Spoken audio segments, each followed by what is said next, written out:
Last year we showed Bait 3D, and the star of that, and of Your Next, and of Patrick, our film tonight, is Sharni Vinson, and she's here, and I love her to death. Sharni, thank you so much for coming. Thank you, love. Now listen, I feel like we're close friends. I know, but we've been doing this non-stop. I know. It's getting ridiculous now. But no, listen, so, right, Your Next is out.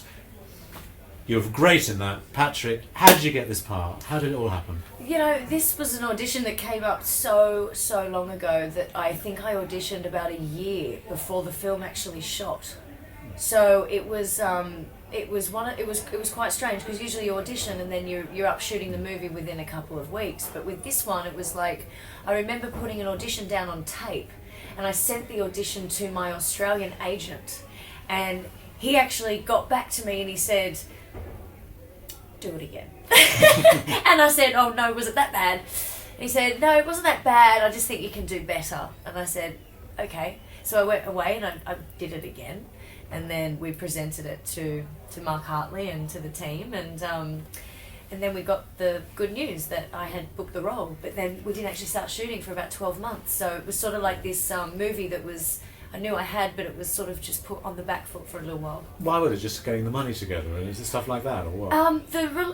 I think that we did change the shoot date, but it was all because we were trying to work with, you know, a bunch of cast members that were flying in from around the world. Charles Dance and Rachel Griffiths and myself, you know, and Peter Sargent as well was not living in Australia. So we were all flying in from where we were based around the world. So they needed to just get those timetables in line. So I think that's... Did they have to have an Australian actress for this because of the basic Australianness of it?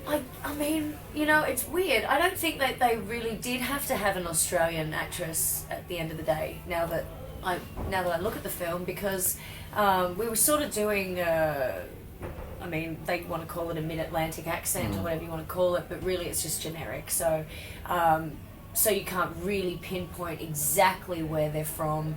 And there was nothing in this particular remake that we hit hard on it needing to be Australia. It could have been kind of anywhere.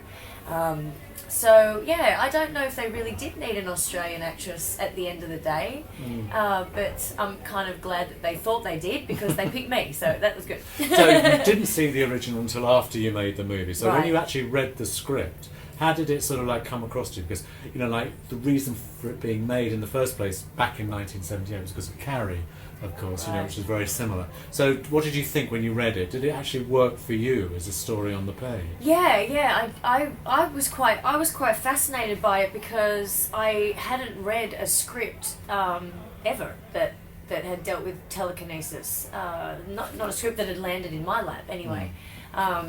And I thought, well, that's an interesting subject. And I thought, even more interesting, the fact that it is a remake, and a remake from a film that was done in the late 70s, when telekinesis wasn't, you know, it's not really a subject dealt with now, let alone dealt with then. And with the advances in technology these days, we can portray this subject in such an advanced way to what the original was. And if you're going to do a remake, you know, you might want to sort of improve on the original, or at least do it somehow different. And I thought it was a good opportunity to tackle this one.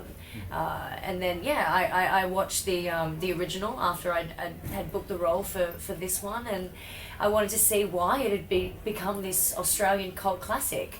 And even though, you know, I was watching it way out of its time, I could see why, and I could see that it was going to make for a potential... Now, I love the original film, but what I thought Mark had done with it spectacularly well was the whole style and the visual look of it. I mean, the whole camera work is just so different. I think it's such a sophisticated movie to watch. I mean, was that hard to actually slot into? Was it quite complicated to make it with all that stuff?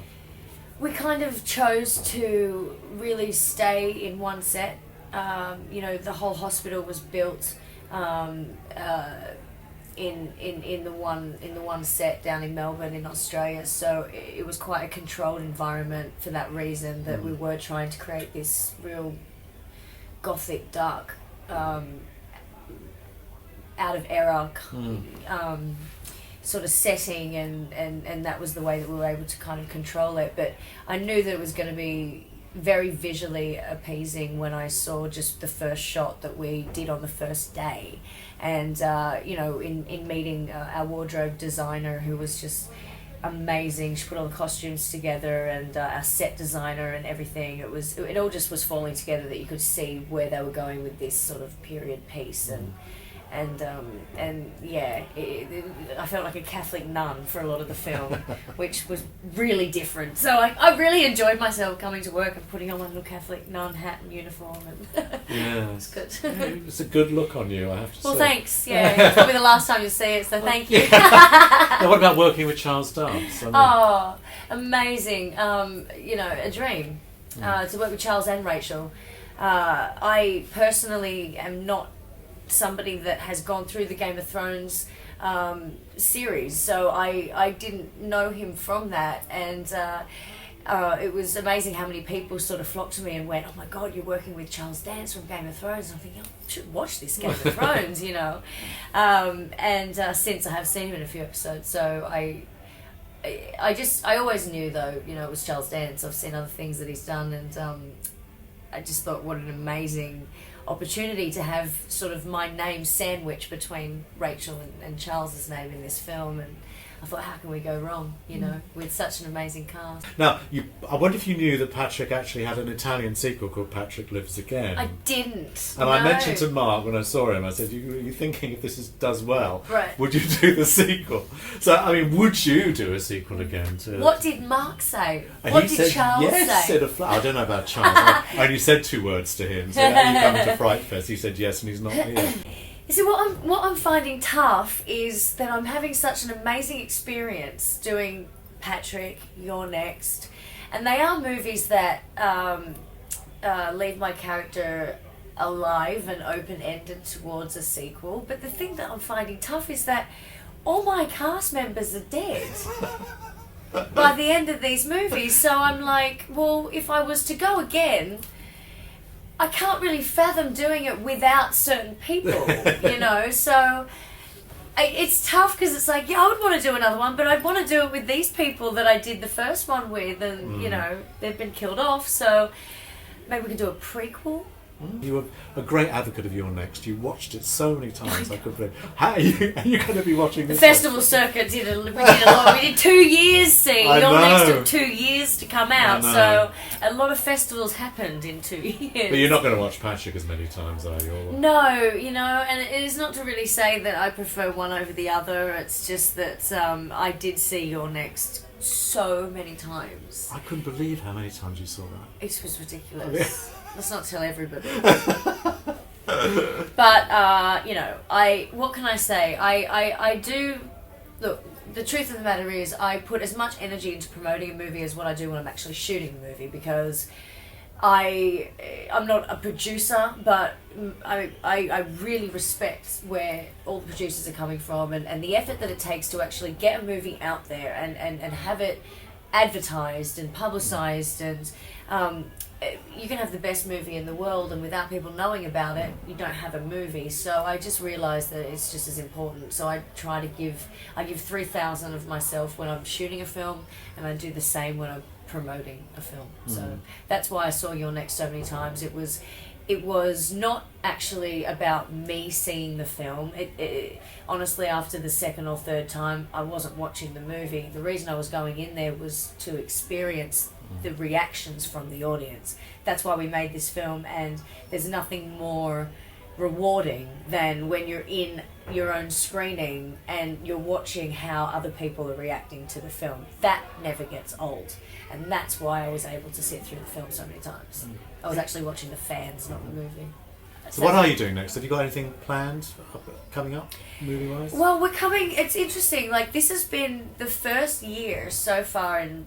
Oh, God, like, in 9 years? Which is really, really weird to say. But this has been the first year in 9 years that so far, and we're nearly in November, I haven't shot anything. This has been a year of promoting movies, which has been quite interesting, and because of Your Next and going to all these festivals, it's just been such a year of travel as well, and getting Your Next out there, and now Patrick. I'm ready to shoot something new. Am I attached right now to anything that I know is shooting in the very near future? Yes and no. I don't know when I'm going to be technically on set next, which I'm hoping is sooner rather than later, because I have proper withdrawals and need to. I just love this business and shooting. But the Untitled Addie Shankar project at this point, which is like a female Expendables, that I am attached to, and we're looking at shooting that at some point next year with Katie Sackhoff and Gina Carano. So that's going to be quite a fun one for the women to get tough. I'm excited. Sharni Vinson, thank you so much. Thank you.